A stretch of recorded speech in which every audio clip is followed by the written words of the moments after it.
Taaddasaa Birruu, Baaroo Tumsaa, Elomoo Qilxuu, Jaarraa Abbaa Gadaa, Abishee Garbaa, Hayilee Fidaa, Maannoo Mazannir, Hayila Maariyaam Gammadaa, Garasuu Dhukii, Asaffaa Shaaroo Lammii, Batar Abdii, Caalii Shonee, Oliiqaa Dingilii fi Oromiyaa miidiyaa neetwork oduu sa'aatii kanaaf qabannee dhiyaanne isinitti himnaa. Oduu ijoommoo wajjin ani Muhammad Fantaalleetiin jalqaba irratti oduu gaddaa.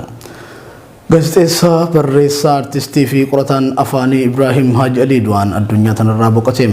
Gazexesaa Ibrahim Haji Ali ji'a gayyaa bara 2012 akka lakkoofsa Itoophiyaarraa eegalee dhukkubsachaa kan ture yoo ta'u wal'aanamaa turuun halkan idaa lubbuun isaa kan dabarteem.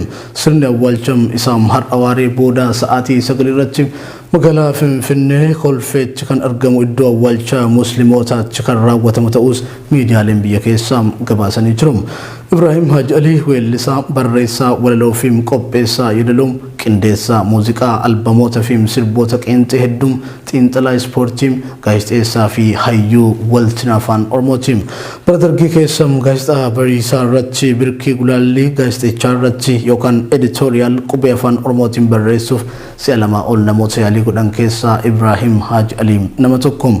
Raadiyoon Faanaa bara 1987 wayitii hundeeffamu bu'uuressitoota keessaa nama hangafaati. Ibrahim Haji Ali Faanaa keessatti raadiyoodhaan sagantaalee adda addaa qopheessuu fi gulaaluun hojjeteera. Sagantaa Faanaa afaan Oromoo raadiyoo Faanaatiin tamsa'u kan dhaggeeffattootaan jaalala jabaa horatee fi afaanicha dagaagsuu keessatti gumaacha olaanaa qaban qopheessuun dhiheessaas tureera. Kutaan qophii OMN maatii fi firoota gaazexeessaa Ibrahim Haji Aliitiif obsaa fi jajjabina hawwina.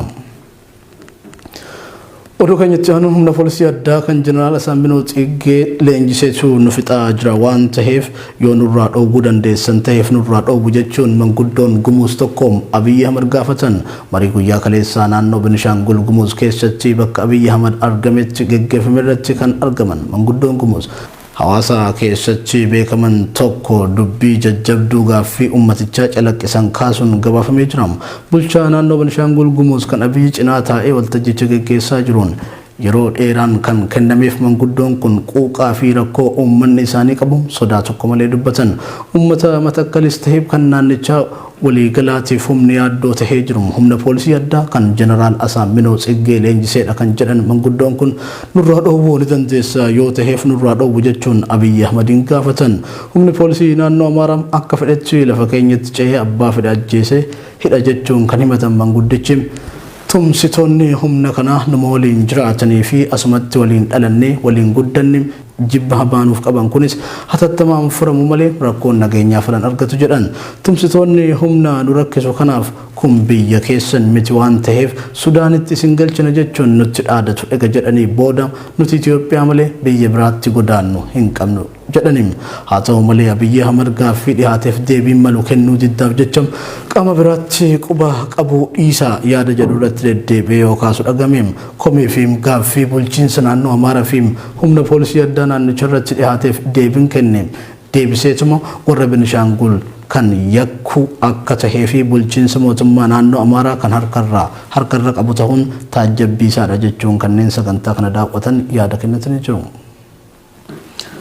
Barattoonni Oromoo gara yuunivarsiitiilee naannoo Amaaraatti deemanii barachuuf wabii homaatu kan hin qabne ta'uu barataa yuunivarsiitii Waldiyaarraa waggaa afuraffaa osoo baratu rakkoo badheen gaddaatiin barnoota isarraa moggeeffame tokko bilbilaan OMN timim.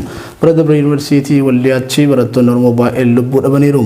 Gariin hidhamuun gariin barumsa addaan kutanii gara qe'eetti galuuf dirqamanii jiru kan jedhu barataa yuunivarsiitii Waldiyaa kun anaa fi hiriyoonni koo sababa mirgi barattoota Oromoo sarbamuu hin qabu. Kanneen ajjeefaman dhugaan isaanii bahuu qaba jennee adda durummaan falmanne qofaaf hidhamnee reebamnee yuunivarsiiticharraas adeemne jedhamu. Kanaaf ammatti maatiin barattoota ijoollee isaanii yoo danda'an yuunivarsiitii dhuunfaatti akka barsiifatan yookaan immoo hanga haalli mijatutti ijoollee isaanii gara yuunivarsiitiilee naannoo Amaaraa fi Tigraayitti erguun akka irra hin jiraanne dhaameera. Qondaaltota adda bilisummaa Oromoo fi gaazexeessota sagalee bilisummaa Oromoo guyyoota muraasa dura humnoota tiksaatiin butamanii hidhamuun balaaleffachuun qeerroowwan Amboo mormii qaban ibsatan. Seenaa Impaayera Itoophiyaa keessatti uummata Oromoo gidirsuu fi isaan sabboonummaa qaban hidhuun har'a kan jalqabe osoo hin taane baroota dheeraa duras carraan ture kanuma erga jedhaniin boodam ammas imaammanni haaraan bunni afaan qawweetiin biyya bulchaa jiru kun baasirratti hojjetame kan darbeen adda addummaan qabu jedhan. Cunqursaan bilxiginnaan uummata kanarratti raawwataa jirtu kun kan sirna nafxanyaatiin tokkumam. Kaayyoon isaanii immoo Oromoo fi Oromummaa dhabamsiisuu akka ta'e uummanni Oromoo hubachuu qabam. Duguggaa sanyii lixa Oromiyaa fi kibba Oromiyaatti raawwatamaa ture wal qabateem qaamni mootummaa dhimma kana tasuma itti bu'ee dubbate hin jiru. Kun sababiin ta'eef jalqabumaa kaayyoon bilxiginnaa uummata Oromoo lafarraa duguguu akka ta'e ragaadha jedhan qeerroowwan Shawaa Lixaa. Guddaa dargee baha magaalaa Oromiyaa gandoota garaagaraa keessattiidhaan hammaatee akka jiru jiraattonni OMN'tti himan. Qaamni nageenyaa mootummaa magaalaa Oromiyaa gandoota hedduu keessatti sababa tokkoon malee ilmaan keessa mootummaaf dabarsaa kennaa jechuun maatii namoota hedduu mana hidhaatti guuraa akka jiruu fi hawaasa nagaa irratti doorsisamaa gaggeessaa akka jiru jiraattonni magaalichaa OMN'tti himan. Guyyaa kaleessaa qufaa magaalaa Oromiyaa gandoota adda addaa keessaa qaamota nageenya mootummaatiin maatiin lakkoofsan 7 kan hidhaman yoo ta'u maatii namoota nagaa hidhaman kanneen keessaa immoo haati eeggaddee reefuu ji'a 2 taati takka daa'ima isiitiin wajjin hidhamtoota keessatti argamu maddeen gabaasanii jiru. Godina Arsii lixaa aanaa Kokosaatti kaadireen aanichaa magaalotaa fi gandeen baadiyyaa keessa deemuun dirqiin hawaasa naannichaa walgahii waamuun hiraarsaa akka jiran jiraattonni Oromiyaa miidiyaa neetworkiif gabaasan. Erga walgahii teessaniin boodas paartiin bilxiginnaa malee kan biroo ni balaaleffannamu. Akkasumas deeggartoota fi miseensota paartii kaafaa ofiin ABO'oof keessaa baafna jedhaatii yaada kennaa jechuun namoota walgahicha irratti hirmaatan eeyyama isaaniitiin alatti dirqaa jiran jechuun namni aanaa Kokosarraa dubbifne ibsee jira. Gochaa kana kan raawwataa jiru bulchaa aanaa Kokosaa hoogganaa bulchiinsaaf nageenya aanaa fi kaadiree bilxiginnaa aanichaa ta'uunis beekameera.